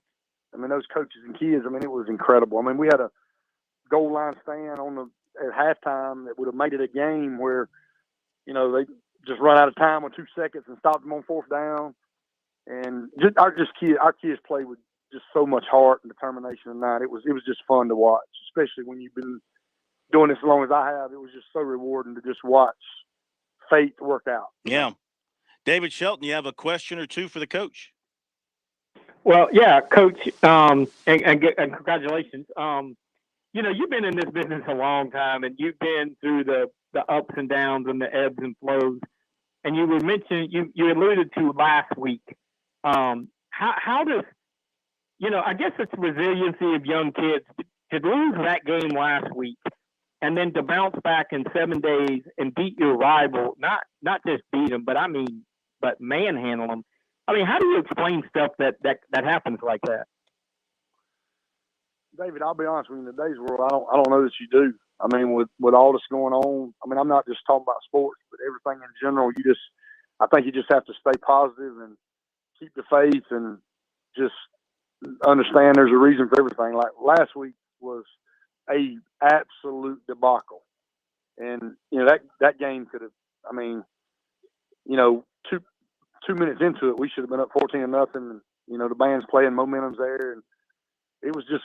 I just never seen anything like it. Then I thought coming this week, you know, when you look at the schedule with, you know, BHP, Hannah, Abbeville, Greer, Malden, Greenwood, Greenville, you think, you know, you got to get this one, and you don't, and you think the next one's really in question, and it never was.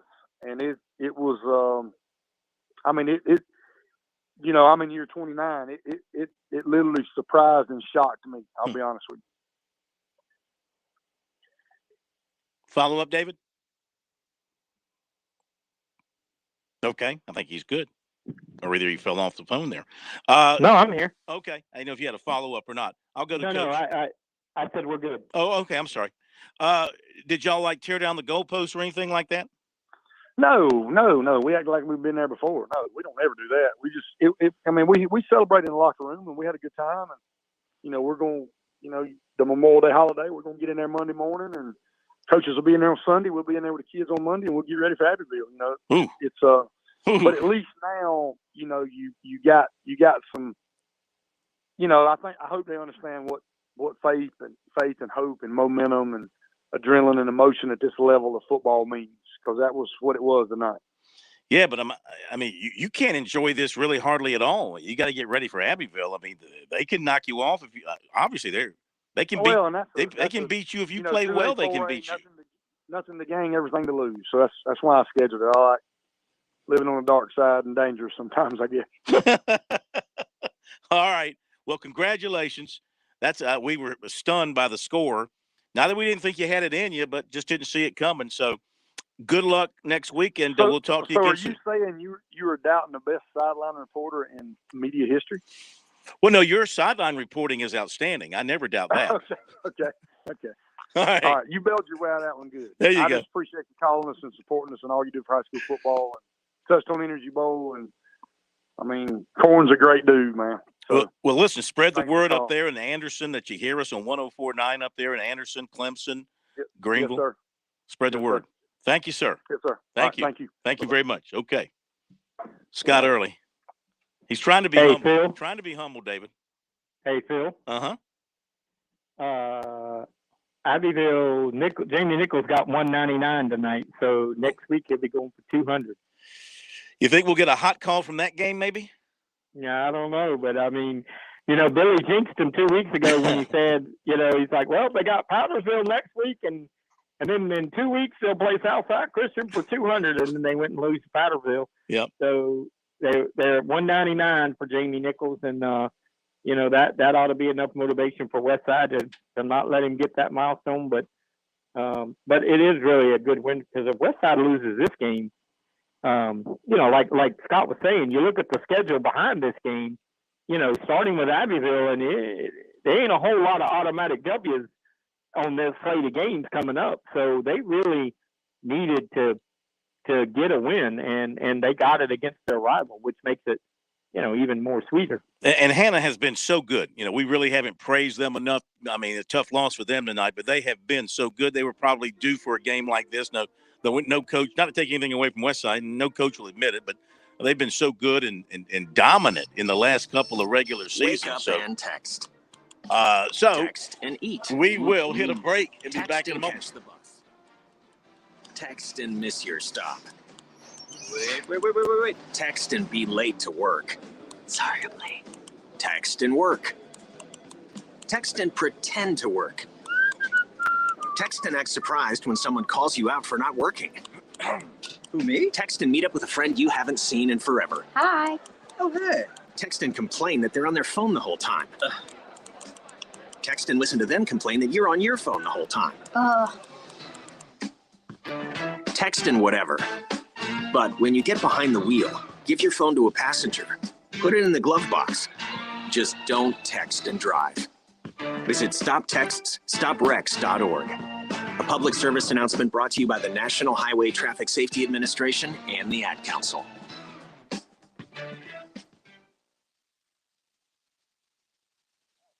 Stevens, a leader of the Black Lives Matter movement, is accused of stealing over $10 million in donations. Black Lives Matter Grassroots filed the suit that accused Shalomia Bowers of stealing contributions to use as his own, quote, personal piggy bank, end quote. The White House wants more money for COVID, asking Congress for at least an additional $22 billion. Danielle, now the first hurricane of the Atlantic season with winds of 75 miles an hour. Danielle's in no hurry to get anywhere, moving west at 1 mile an hour. Forecasters say Danielle's going to hang out over the Atlantic for a few days before turning towards the northeast next week. More than 13 million people are expected to pass through U.S. airports this Labor Day weekend. To make sure things go smoothly, the TSA is suggesting that you arrive at least 90 minutes ahead of time so everything can get worked out. This is SRN News.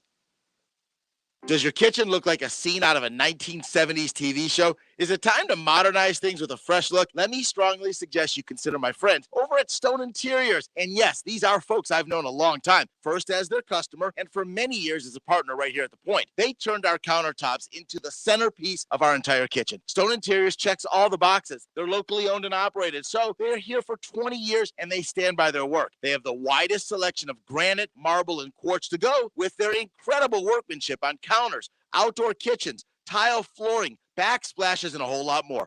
Great selection, tremendous care for their work to go with a design staff to help you from start to finish on your next project. You don't have to have a Brady Bunch kitchen anymore. Climb into 2022. Give yourself a beautiful countertop. Give yourself a great summer with an outdoor kitchen. Go visit and see for yourself online at stoneinteriors.com or give them a call, make an appointment, watch what Stone Interiors can do for you. 461-8950, 461-8950.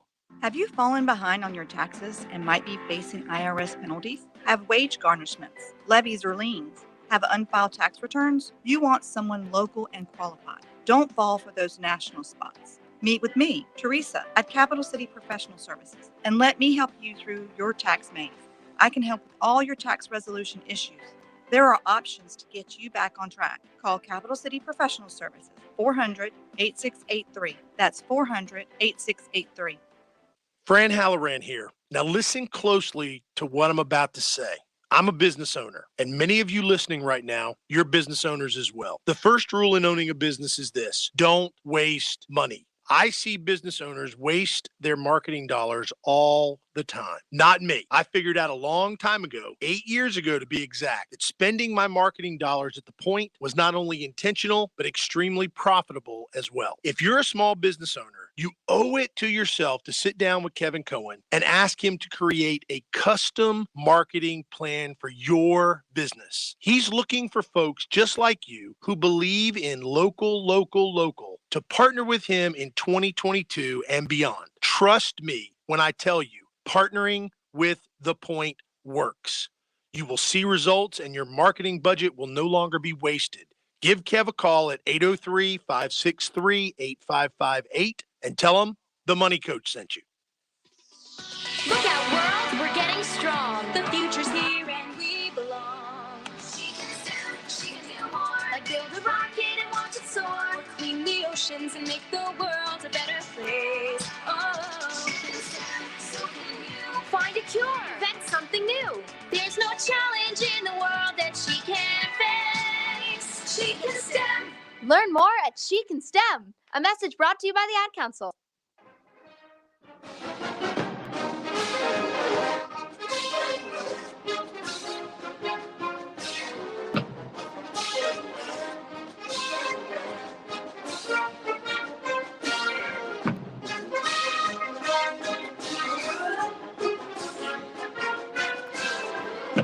We are back. It is the high school football scoreboard across the states here on the Sports Talk Media Network. Give you a few other scores. Then we'll go over the complete scoreboard here shortly. But a couple of things we haven't mentioned. Crescent beat Fountain Inn 49-0. And also tonight it was St. Joe's over Landrum 54-13. And West Oak over SC Spartans 63-0. Is that one of those homeschool teams, David? SC Spartans? 63-0. They took a whipping. Somebody took a spanking to them. Are they is that a homeschool team? Yes. Okay. I wished I'd have played on a homeschool team. I might have played a little bit if I was in the right home. Let's see what else. See what else we got for you here from the Low Country that we haven't mentioned. It was let's see. Wando shut out Stall 34-0. West Ashley beat Cane Bay 6-3. And Fort Dorchester's playing tomorrow against Grayson of Loganville, Georgia, in the that showcase in Atlanta. So we got three teams from our state playing in that showcase, David, in Atlanta. Yeah. Well, I don't know if they're in the same one, but yeah, they're all playing in Atlanta. This is the C1N. I guess that's the Cam Newton showcase. So yes. Yeah, they're all in the Cam Newton showcase. That's pretty good for our state if they go over there and get some W's. All right, David, we'll get back to you in a second. Let you talk about some things here coming up in a moment. We'll go over some more of these scores.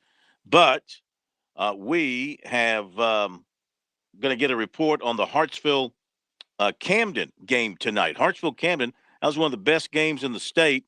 When we looked at it on the pre-night sheet, I guess you would say, the preview sheet, Dennis Brunson was there to watch it. And as you would expect, Dennis, two of the best teams in the state. They played it apparently down to the wire. 1 touchdown difference. Heck of a ball game. Yeah, it was an outstanding game, Phil, and really it was a 1-point game. Hartsville scored on the last play of the game. Camden was trying to stop them and get them to get one more shot at it. Jay Sean Anderson broke through the line and went 32 yards for the winning for the touchdown. But so 36-29 game that was really, all honesty, a 30-29 contest. But Hartsville came back from a 16-7 deficit at halftime, and they trailed 22-14, and then they tied it at 22-22.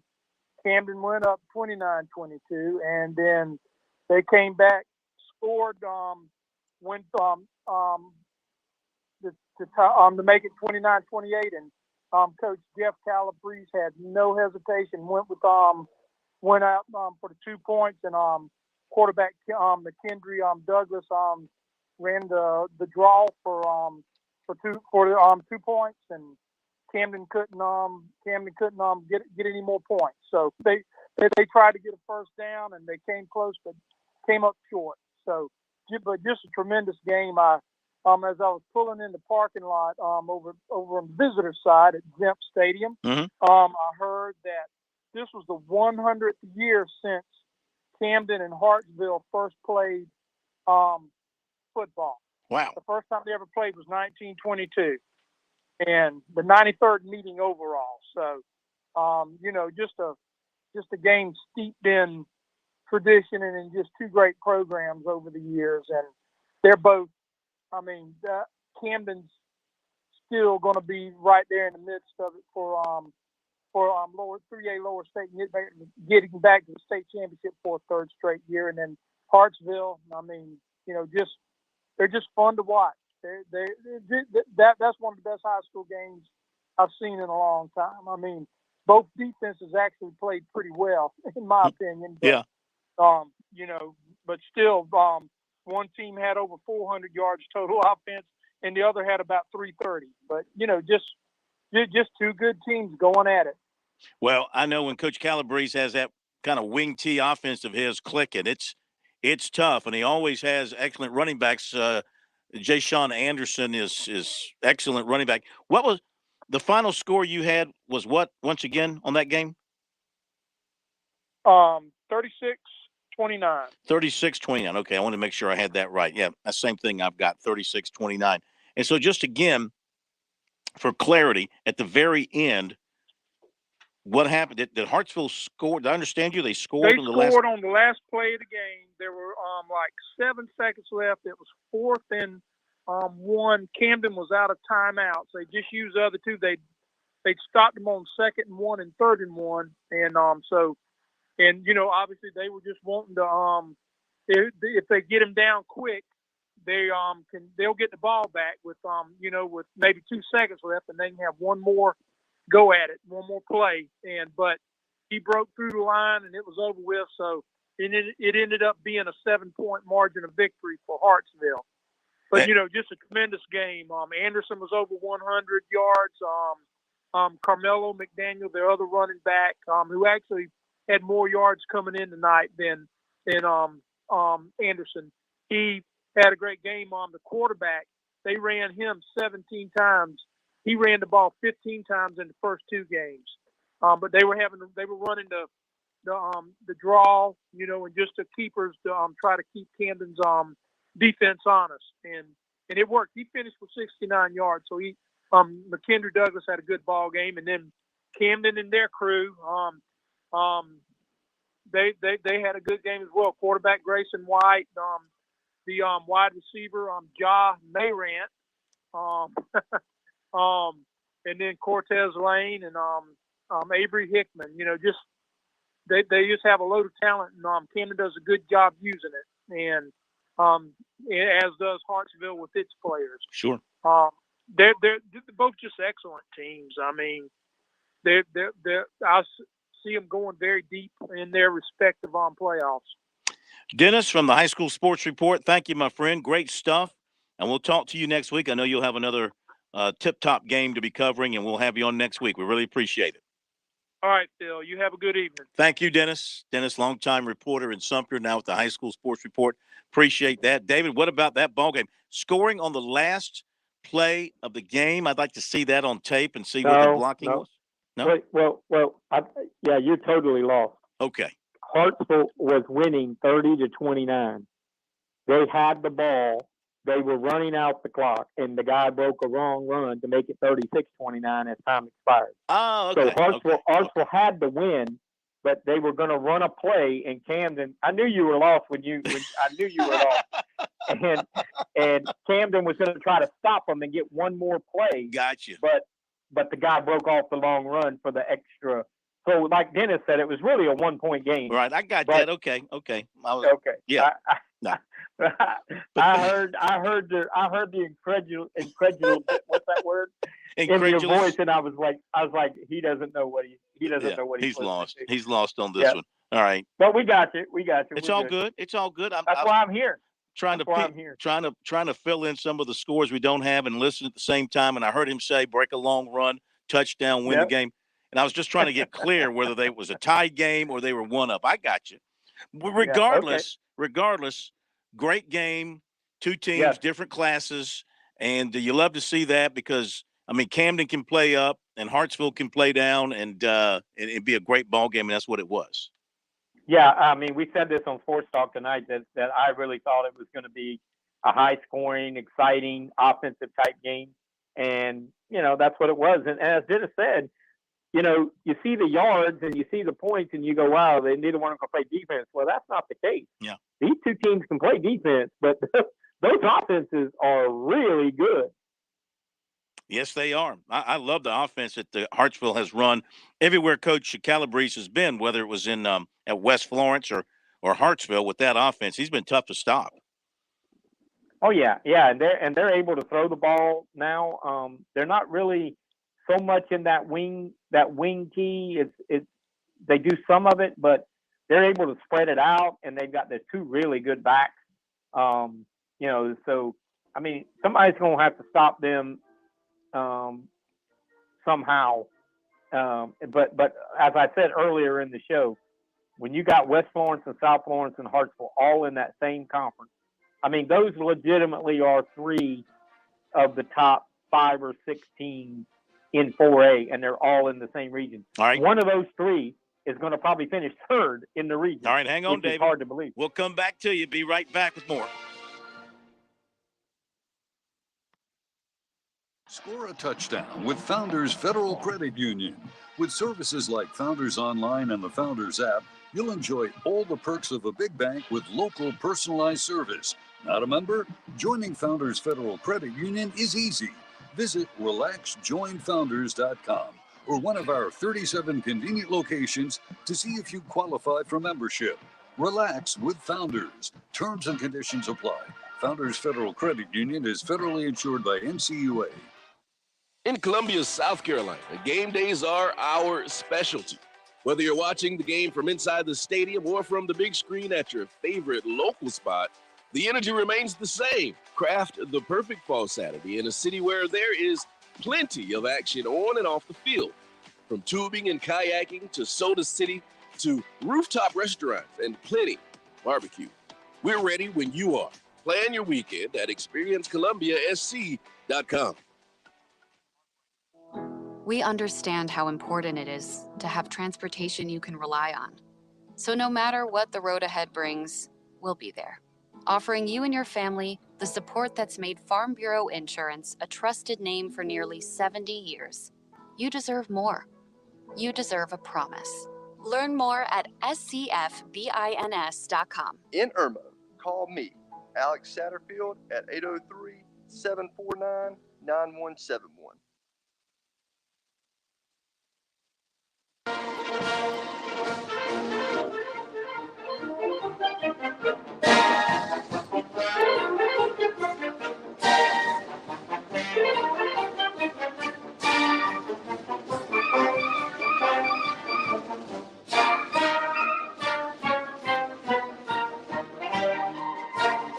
All right, back for the home stretch of the scoreboard tonight. Before we go over the scoreboard, I want to take a moment here for David to talk about some things that he is doing as he travels the state, talking to anybody who will listen to him, and students, parents, anything in between, coaches, whatever the case may be.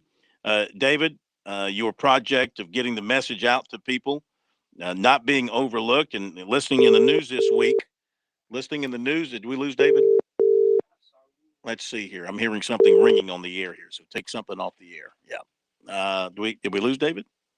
All right, we'll get David back with us here in just a moment, and then I'll continue with what I was saying. So get David back on the line, and we'll talk to him. In the meantime, I'll update the scores.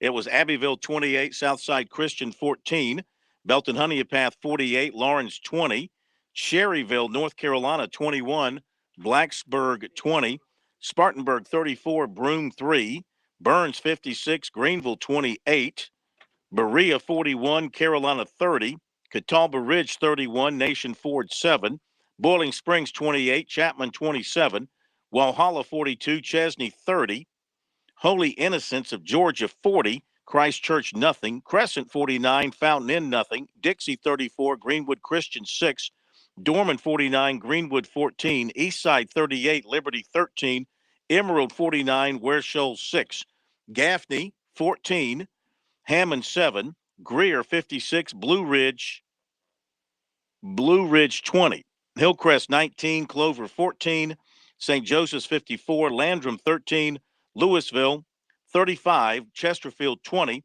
Powdersville 41, Malden 20, Saluda 39, 96-15, Northwestern 65, Brooklyn Casey 31, Travelers Rest 31, Palmetto 20, Southside 41, Pickens 27, Seneca 31, Wren 14, South Point 16, Mallard Creek of North Carolina 13, Westside 45, Hannah 7, York 70, Union County 49, Easley 28, Wade Hampton 27, West Oak 63, SC Spartans nothing. Mid Carolina 49, Whitmire 19, Woodmont 35, Riverside 28, J.L. Mann 21, Woodruff 3. We'll continue with the scores, then get David back with us here in a moment. Strom Thurmond 19, Aiken 6 in the Midlands, Airport 21, Butler Georgia 6, Allendale Fairfax 28, Blackville Hilda 14, Crestwood 50, Andrew Jackson 49, overtime there, Barnwell 35, Bamberg Earhart 7, Blythewood 53, Westwood 8, Buford 56, Lee Central 6, Hartsville 36, Camden 29, Chapin 28, Spring Valley 10, Denmark Oler 47, St. John 7, Edisto 16, Columbia nothing, Wade Hampton of Hampton 29, Estill 20, Chester 34, Fairfield Central 32, McCormick 16, Fox Creek 6, Gilbert 66, South Aiken 21, Hunter, Connor, Tyler 30, Bethune-Bowman 22, Keenan 36, Richland Northeast 22, Lakewood 47, Dreer 23, Lexington 28, Stratford 14, Ridgeview 46, Lower Richland 14, Midland Valley 27, Silver Bluff 20, Clinton 34, Newberry 20, North Augusta 28, Lakeside of Georgia 21, C.A. Johnson 40, North Central 14, South Florence 35, Orangeburg Wilkinson 8, Pillion 20, Eau Claire 13, River Bluff 49, Irmo 6, Sumter 31, Goose Creek 14, Lake Marion 35, Wagner Sally 14, White Knoll 35, Colleton County 14, PD Grand Strand, Andrews 48, Carvers Bay 19, Hannah-Pamplico 44, Cheraw 36, Lugoff Elgin 32, Darlington 14, Greensea Floyd's 40, Mullins nothing, Lake City 20, Kingstree 6, Lakeview 59, Hemingway nothing, Lamar 22, Legion Collegiate 14, McBee in the shocker of the night, McBee 38, Latta 26. At least I was shocked.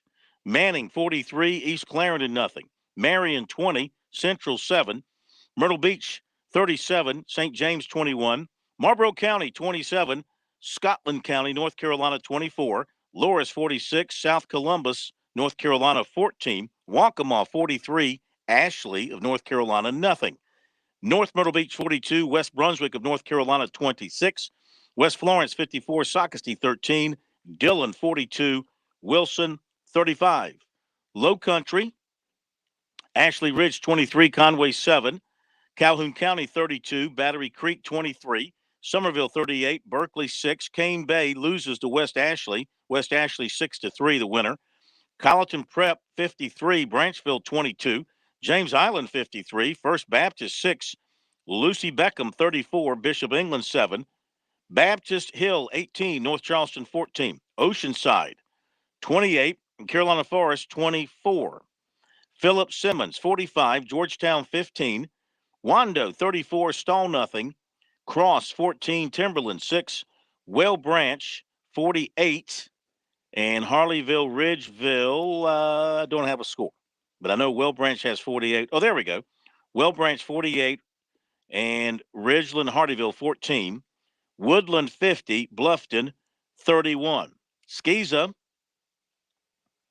we have Bethlehem Christian of Georgia 16, Heathwood Hall 12, St. John's Christian 14, Calhoun Academy 8, PD 48, Carolina Academy 13, Lawrence Manning 19, Wilson Hall 7, Lawrence Academy 42, Newberry Academy 19, Northside Christian 41, Orangeburg Prep 36, Lee Academy 40, Patrick Henry 19, PD Academy 48, Carolina Bobcats 13, and Ben Lippen 30, Pinewood Prep 27. And we'll try to fill in some more scores here in the last few minutes of the show as we can gather some up. But, David, I always want to take time for you to talk about your movements and teams you've talked to and maybe some of the response you have gotten in the last week. Well, I spoke to I did not speak this week. I went to a function for overdose deaths. It was sort of a celebration of life kind of thing, which was a very emotional experience. I saw a sign at this place, and this will make you understand the problem we have. In Charleston County, in 2021, there were 330 overdose deaths. In 2019, there were like 25. So it's 10 times more. It's 12 to 15 times more the number of deaths on overdoses now. And, my son died in 2022, right after 2021 in January. So he was not included in that list. But suffice it to say, next Wednesday, I'm traveling to Ridge Spring, Minetta to share my story with some of their athletes. And the following week, I'm going to speak to the Bishop England football team, and I think volleyball and cross country. I'm not sure, but I know the football team for sure. So I'm still, for any coaches out there listening, I'm willing to go anywhere. There is no speaking fee. I'll speak to the entire school, to the athletic body, to one team. I will drive anywhere on any day except Friday and speak to your team. Just share my story and talk about the dangers of drugs and addiction and how very, very serious it's getting with fentanyl. It's just coming across the border like crazy. It's spreading all over the country, and it's getting into South Carolina. A lot of the small communities are experiencing some of this stuff that's happening, and I just want to share my story. It takes about 40 to 45 minutes. I can come before your practice, after your practice, during your team meal. It doesn't matter. So anybody out there listening, I can speak to church groups, any level of school education. I don't care. It's just the more I can speak and share, the better it is, I think. Yeah, no question. And tell folks the best way to reach you. Go to my website. It's One Team, One Cause, and that's the number one team, number one cause, oneteamonecause.com. You can read some of my story there on my kids, but there's also a phone number there and an email thing where you can email and just say, I'd like to talk to you about coming to my school, coming to my church, or whatever. And a lot of coaches have been reaching out to me on Twitter, DMing me, and that works too. It doesn't matter. That's how Brian Smith got a hold of me from Ridge Spring, Minetta. I'm really looking forward to going there and hopefully having an impact with their kids on Wednesday. Well, that sounds great. You're doing great work. Keep it up. Everybody's supporting you here and what you're trying to do. So fantastic. So back to football, if we may. What do you take away from tonight? Well, I think that Hartsville-Camden game is one that everybody was kind of looking for, and it turned out to be great. The Greenwood-Dorman game, Dorman now impressively continues to roll with their new coach, Coach Curtis. Greenville-Burns, we talked about this on Sports Talk.